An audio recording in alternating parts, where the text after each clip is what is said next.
Parkinson's disease initial గా దీన్ని మనం కామన్ గా వణుకుడు జబ్బు అంటా ఉంటాం. దీనికి ప్రధానంగా 4 ఫీచర్స్ ఉంటాయండి. మనిషి నిదానం అయిపోవటం, చేతులు వణకడం, నడిచేటప్పుడు తోలనట్టు ఉండటం, దాంతో పాటు కండరాలు బిగుతూ అనే ప్రధానమైన ఫీచర్స్ ఈ పార్కిన్సన్స్ డిసీజ్ లో ఉంటాయి. మొదట 3 నుంచి 4 సంవత్సరాలు మనం మందులు వాడితే ఇతరులాగానే వాళ్ళు పని చేసుకోగలుగుతారు. ఇనిషియల్ 4 to 5 years మనం జస్ట్ 4 to 5 టాబ్లెట్స్ ద్వారా వాళ్ళకున్న డిసెబిలిటీ మనం కంట్రోల్ చేయగలుగుతాం. ఇతరులానే వాళ్ళు పని చేసుకోగలుగుతారు. బయట తిరిగినప్పుడు కూడా వాళ్ళు ఈ పర్టికులర్ డిసీజ్ తో సఫర్ అవుతున్నారని కూడా ఎవరు చెప్పలేకుండా మనం మేనేజ్ చేయగలుగుతాం. కానీ 4-5 సంవత్సరాలు దాటిన తర్వాత మందుల యొక్క ప్రభావం తగ్గటం వల్ల కానీ, జబ్బు ముదరటం వల్ల కానీ వాళ్ళకి కొన్ని సైడ్ ఎఫెక్ట్స్ అనేవి వస్తాయండి. ఇందులో బేసికల్లీ 2 డివిజన్స్ ఉంటాయి. ఒకటి motor problems, 2 non motor problems అండి. ఇప్పుడు మోటార్ ప్రాబ్లమ్స్ మనం చూసామనుకోండి, వీళ్ళకి మనం పార్కిన్సన్స్ డిసీజ్ మందు పనిచేసేటప్పుడు దీన్ని ఆన్ ఫేజ్ అంటాం.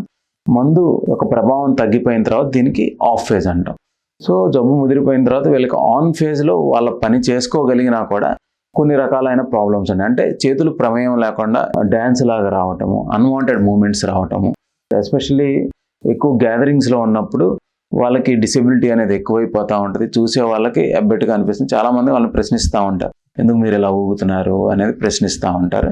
ఇది ఆన్ ఫేజ్లో ఉన్న ప్రాబ్లం అండి. ఇదివరకు మనకి 5 నుంచి 6 గంటల పాటు పనిచేసే ట్యాబ్లెట్ వాళ్ళకి కొంతకాలం గడిచాక కేవలం 2 గంటలు లేకపోతే 3 గంటలు పనిచేస్తుంటుంది.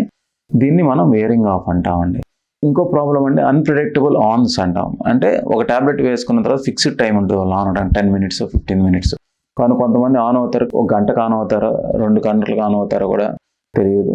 కొంతమంది కంప్లీట్గా డోస్ అనేది ఫెయిల్ అయిపోతూ ఉంటుంది. దీన్ని డోస్ ఫెయిల్యూర్స్ అంటాం. ఇదంతా మరీ జబ్బు ముదిరిపోయాక వచ్చే పార్కిన్సన్స్ డిసీజ్ వల్ల వచ్చే ఒక రుగ్మత అండి. సెకండ్ ఫేజ్ అంటే ఆఫ్ టైం.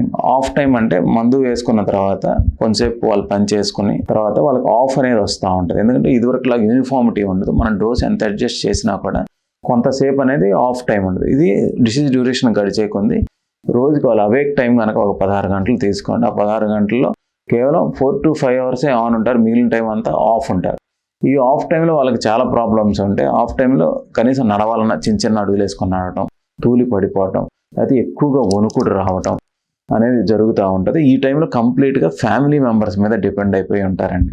దీన్ని ఆఫ్ టైం ప్రాబ్లమ్స్ అని అంటామండి. దీంతోపాటు మోటార్ సిమ్టమ్స్లో మనం చూసాం ఎటువంటి సైడ్ ఎఫెక్ట్స్ వస్తాయో వాళ్ళకి ప్రిడామినెంట్లీ నాన్ మోటార్ సిమ్టమ్స్ కూడా వస్తాయి. ఇది second phase of Parkinson's, advanced Parkinson's disease problem అండి. కానీ ఇది చాలా ప్రిడామినెంట్ ప్రాబ్లం. కొంతమందికి యూరిన్ కంట్రోల్ లేకపోవటం, మలబద్ధకం అనేది ఎక్కువ అయిపోవటం వల్ల కూడా చాలా ఇబ్బంది అనేది వస్తూ ఉంటుంది.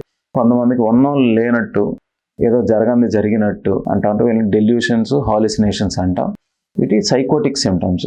ఇది చాలా డిసేబుల్డ్. సపోజ్ వాళ్ళ కేర్ తీసుకునే వాళ్ళని వాళ్ళు అనుమానిస్తూ ఉంటారు, వీళ్ళెవరో వచ్చేసారు నన్ను ఏదో చేస్తున్నారు అనే అనుమానం అనేది వాళ్ళతో బయలుదేరుతుంది. దానివల్ల అసలు కేర్ గివర్ బర్డెన్ అనేది చాలా ఎక్కువైపోతూ ఉంటుందండి. ఇంకో నాన్ మోటార్ సిమ్టమ్ అండి, కూర్చున్నప్పుడు సొంగగా ఆరుతూ ఉంటుంది, ఏదో మింగలేక సొంగగా ఆరుతూ ఉంటుంది. ఇది బయట సోషల్ గ్యాదరింగ్స్లో ఉండేటప్పుడు వాళ్ళకి చాలా డిసేబుల్డ్గా ఉంటుందండి. చూద్దామండి అడ్వాన్స్డ్ పార్కిన్సన్స్ డిసీజ్కి ఉండే ఆప్షన్స్ గురించి నేను చెప్తానండి.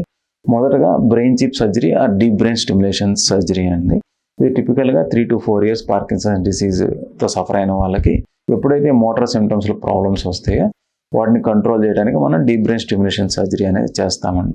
ఈ సర్జరీలో ఛాతీలో ఒక బ్యాటరీ పెట్టి 2 వైర్ల ద్వారా మెదడులో డీప్ బ్రెయిన్లో ఉండే 2 స్ట్రక్చర్లు అంటే సబ్థలామిక్ న్యూక్లియస్ కానీ గ్లోబస్ ప్యారడైస్లో కానీ 2 లీడ్స్ పెట్టి మనం బ్రెయిన్ని కంట్రోల్ చేసే ప్రక్రియ డీప్ బ్రెయిన్ స్టిమ్యులేషన్ సర్జరీ అండి.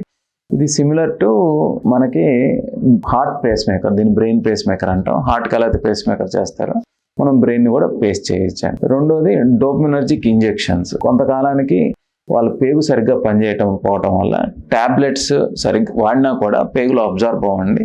వీళ్ళకి డైరెక్ట్గా ఇంజెక్షన్ ద్వారా కంటిన్యూస్ డోపమినర్జిక్ థెరపీ అనేది ఇవ్వచ్చండి. సో ఈ 2 ఆప్షన్స్ అనేవి మనకి ప్రస్తుతం అవైలబిలిటీలో ఉన్నాయండి for advanced Parkinson's disease. And non motor symptoms కంటే proper counselling, symptom wise treatment ఇస్తే వాళ్ళ డిసేబిలిటీ నియర్లీ 50 to 70% మనం తగ్గించగలుగుతాం. ఇతరులానే వాళ్ళ పని వాళ్ళు చేసుకోగలుగుతారు. Thank you.